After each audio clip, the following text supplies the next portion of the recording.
A'udzubillahi minasyaitonirrajim. Bismillahirrahmanirrahim. Alhamdulillahirabbil alamin. Allahumma sholli ala sayyidina Muhammad wa ala ali sayyidina Muhammad. Bapak Kepala Madrasah MTS Ma'arif NU 1 Kebasen yang saya hormati, seluruh dewan guru dan karyawan yang saya cintai, dan juga seluruh siswa-siswi MTS Ma'arif NU 1 Kebasen yang saya banggakan. Assalamualaikum warahmatullahi wabarakatuh. Pada kesempatan kali ini saya akan membawakan kultum dengan tema menanggalkan ego dalam doa. Anak-anakku yang berbahagia, hubungan Tuhan dengan hamba-hambanya adalah hubungan yang paling sempurna dan yang paling indah.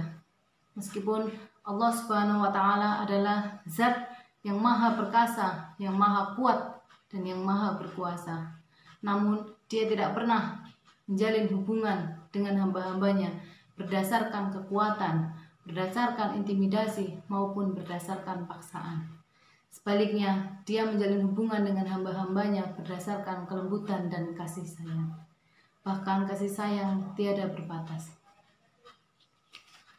Dikisahkan bahwa ketika Fir'aun dalam keadaan akan tenggelam, ia meminta tolong kepada Nabi Musa. Namun, Nabi Musa pada saat itu memalingkan wajahnya dari Fir'aun dan tidak membantunya. Dalam situasi seperti itu, Allah mewahyukan kepada Nabi Musa, "Wahai Musa, engkau tidak membantunya ketika ia minta tolong darimu, karena engkau tidak pernah andil dalam menciptanya. Seandainya ia meminta tolong dariku, niscaya aku akan membantunya." Firman Allah.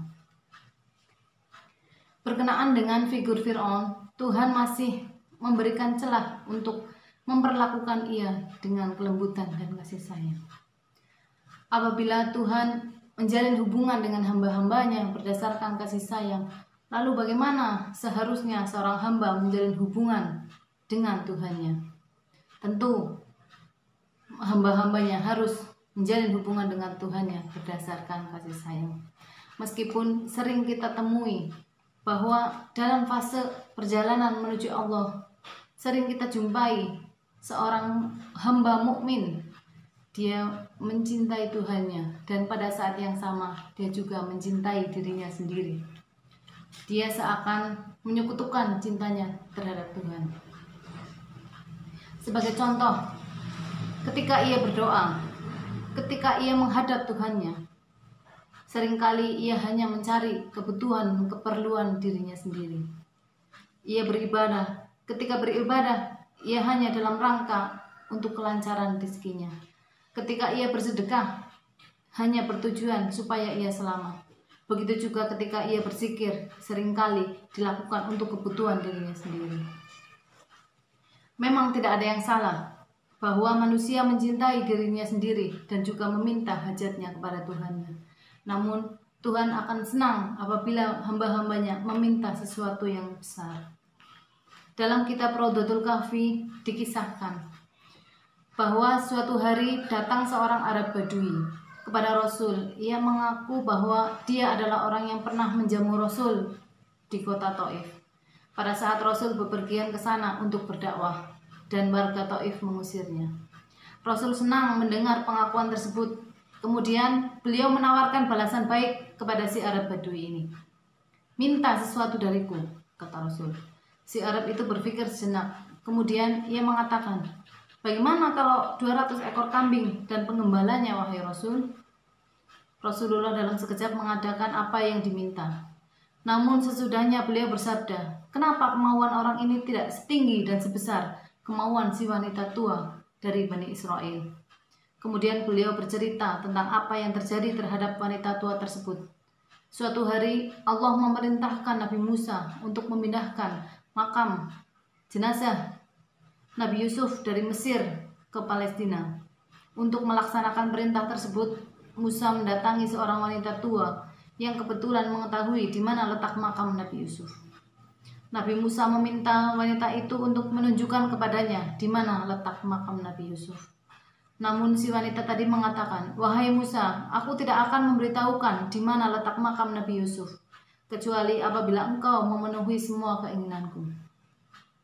Nabi Musa terheran dan tersentak. Namun pada saat itu Allah mewahyukan, "Wahai Musa, setujui apa yang dia minta, karena aku Allah akan akan memenuhinya. Kemudian Nabi Musa menanyakan, "Apa yang kau minta?" Wanita tua tersebut menjawab, "Aku hanya akan memberitahukan di mana letak makam Nabi Yusuf.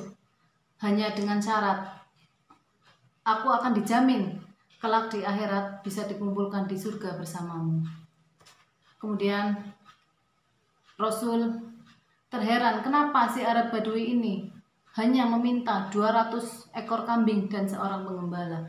Kenapa dia tidak meminta sesuatu yang besar? Sekali lagi, memang tidak ada yang salah seseorang meminta keperluan dari Tuhannya. Namun selaku hamba, kita perlu meningkatkan kualitas hubungan kita terhadap Tuhan. Kalau kita harus meminta-minta, kita meminta dengan sesuatu yang besar. Di bulan Ramadan mungkin Anda mempunyai banyak hajat untuk memenuhi sekeranjang kebutuhan. Anda menginginkan harta, Anda menginginkan apa yang Anda makan, Anda menginginkan apa yang Anda pakai, Anda menginginkan dihilangkan semua kesedihannya.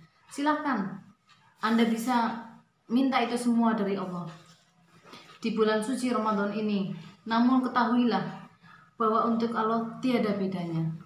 Anda meminta semua untuk diri Anda sendiri maupun Anda meminta untuk semua manusia di penduduk, semua manusia di muka bumi ini. Apabila demikian, lalu mengapa kita harus membatasi kebaikan-kebaikan Tuhan? Kenapa kita batasi kebaikan Tuhan hanya untuk diri kita sendiri? Minta semuanya kepada Allah, itu semua kita minta untuk seluruh manusia di muka bumi ini. Itulah kenapa kita diajarkan, Allahumma aghni kulla faqir, ya Allah, kayakanlah mereka yang fakir. Allahumma asbi kulla ja'i, ya Allah, kenyangkanlah semua yang lapar. Begitu ajaran Islam. Hari ini Anda boleh saja meminta kepada Allah hajat Anda, baik yang kecil maupun yang besar. Namun ketahuilah, ketika kecintaan kita terhadap Tuhan itu bertambah, tidak mustahil bahwa esok hari kita akan mencari Tuhan dan berusaha mendapatkan Tuhan itu untuk diri kita. Sekian, wassalamualaikum warahmatullahi wabarakatuh.